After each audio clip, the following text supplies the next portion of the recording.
Okay, someone asked me about gravity. Gravity is, like life, an incredible mystery. Now, there's right back to Archimedes through Newton specifically, and then on to Einstein's theory of relativity up until quantum theory and things like gravitons. The general thing is that gravity is a force that causes mass to coalesce, and it's related directly to mass. So a planet maybe it has gravity, a moon has gravity, a galaxy has gravity. Now, the original theory was that the gravity was caused by the spinning or the rotation of the planet. This is what they told me in school. But then they discovered that gravity was not a constant, and that other objects had all different types of gravity, not proportional to their size. So you could have something spinning, the mass of the Earth spinning slower or faster, actually having lesser or more gravity. There was no consistency there. Then a new theory was developed where they said that the actual mass in space-time creates gravity. So if you think of the Earth, the planet of the Earth in space, right? Its actual existence causes gravity around it. That's probably the most common recent theory. They also, physicists believe that gravity. Now, I'm not saying I know all this or I believe all this. I'm just saying, just want to talk about it, how strange it is. Believe that gravity happened with the birth of the universe, but this is the Big Bang Theory. The Big Bang Theory will never be proven, can't be proven, and even it's just one of these things that just made up. And it also comes from Abrahamic creationism as well, let there be light. So, and it was a Jesuit priest who invented the Big Bang Theory. Gravity is a strange force. It's also the weakest force of all the primary forces in the universe. It's incredibly weak. And it's so weak, in fact, that the rotation of galaxies could not be explained by gravitation alone, because all the stars and all the other matter inside a galaxy wasn't enough to create the galaxy to become a spiral and then to start rotating. Then they invented dark matter to explain this, that there was some other force that created the galaxies in the universe, and it was this thing called dark matter, which is 92 and 96, depending on dark matter energy of the universe. So that to me is the world of magic right there, and that's them admitting right there and their magic right there and then. And gravity, I have a hunch, I can't explain it, seems to be a perception related phenomena in some cases. Well, maybe in terms of what you're expecting. So, for example, your inner ear detects the center of the earth, and this is what gives you equilibrium and balance.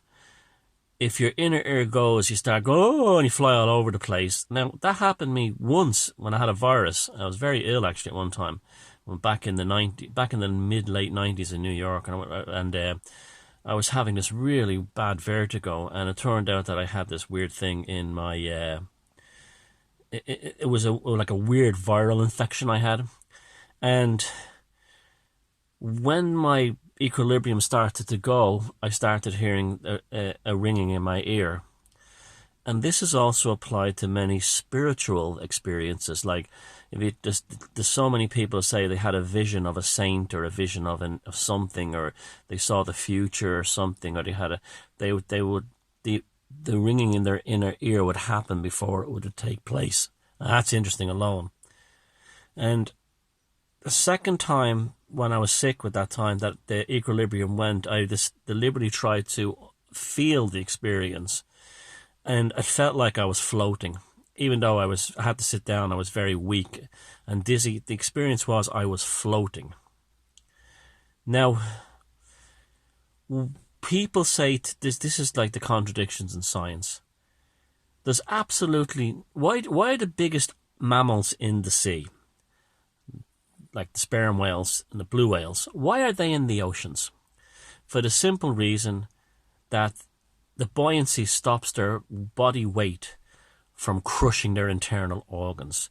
This is why even when smaller whales are beached on the beach, they die of organ failure very shortly, because the weight of their bodies is crushing down on their organs. It's literally killing them. So then if you have any kind of like moxie, the next thing that comes from that is, well, how come Brontosaurus and all the giant dinosaurs existed? There's no way in hell that the majority of the large dinosaurs could have existed. The absolute limits would be elephants. That's the African elephant. The absolute limit would be the African elephant. Now, beyond that, the organs are crushed by our gravity. Brontosaurus wouldn't have had a chance. So the only obvious explanation for that, well, it'll be two. You'd have a conspiracy theorist person who might say, well, dinosaurs didn't exist. The Christian would say that as well. Then they invented dinosaurs from these bones they found. And then someone like me would say, I think gravity was different in the past. Not only does this explain how the very large dinosaurs and reptiles existed, it also explains the large woolly mammoth and why that suddenly, almost instantaneously, went extinct around the same time that the megaliths were being built. The first megaliths were beginning to be built, but we don't really know how old many megaliths are. How did the ancient people move these massive stones? Was gravity less? This explained the giants in the past. I always go back to that famous sculpture of the sleeping lady from the Half-Safalini underground Hypogeum in Malta. It looks like a giant who can't handle weight anymore. And she's lying down I'll be doing a new thing on Malta very shortly in the next few weeks, and the next month or so. And she's a giant that's like can't deal with gravity anymore, and that's what the legends of Malta were, that these giants lived there. There were once giants on the earth. Now, why did they vanish? They're all because the gravity killed them and eventually destroyed them. The smaller humans were able to survive. So that brings up the other question. Why was the gravity different? Was it literally different in terms that there was less gravity than there is today? Or is it a perception-based phenomena that you get the gravity you expect? Is this why very large birds can take off? I know there's laws of aerodynamics and everything, but have you ever seen, and they have bigger wings, but some birds you look at them like a swan, and you say, how the hell did that thing ever get in the air and fly the distances capable of? The yogis in India and able to achieve weightlessness and floating, is it that they able to do something with their inner ear? It's a relationship between the consciousness, the inner ear, and gravity, or is the theories they have to explain gravity. This is one of the reasons the flat earthers bring this up, is because it's a huge flaw in science. This thing that gravity can be explained. It's very, very theoretical. I think the model of mass within the sort of quantum universe creating the sensation of gravity around it is fairly plausible. I do kind of like that theory a lot. But that would also mean that we as mass have the same effect upon the gravitons around us. So therefore, as individuals, being mass ourselves, we can regulate our own effects with gravity. Theory now, I'm just putting that out there. But the thing is that gravity is a complete mystery. We know it exists because it's an observable thing. So these people who say gravity doesn't exist, that's nonsense. It exists. It's observable. It's testable. You deal with it every day. Believe me, when you get older, you become more and more aware of it, when you fall easier and things like that. And It's not that it doesn't exist. It exists. The question is, what is it? What makes it happen? And the thing is, nobody really knows except that theory that mass impacting on the quantum universe generates a gravitational force around it. But even if that theory is true, then we can control, theoretically, even though we may be superseded by a larger planet around us, we theoretically should be able to alter our own relationship with this gravitational force by means of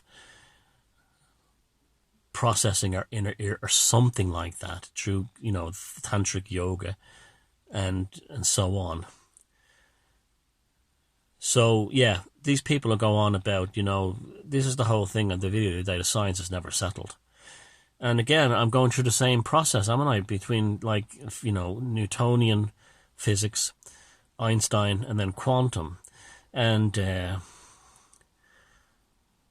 we have dark matter. So it's just like Crowley said, science discovers magic every so often and thinks itself very clever. So gravity, complete mystery, but it does exist.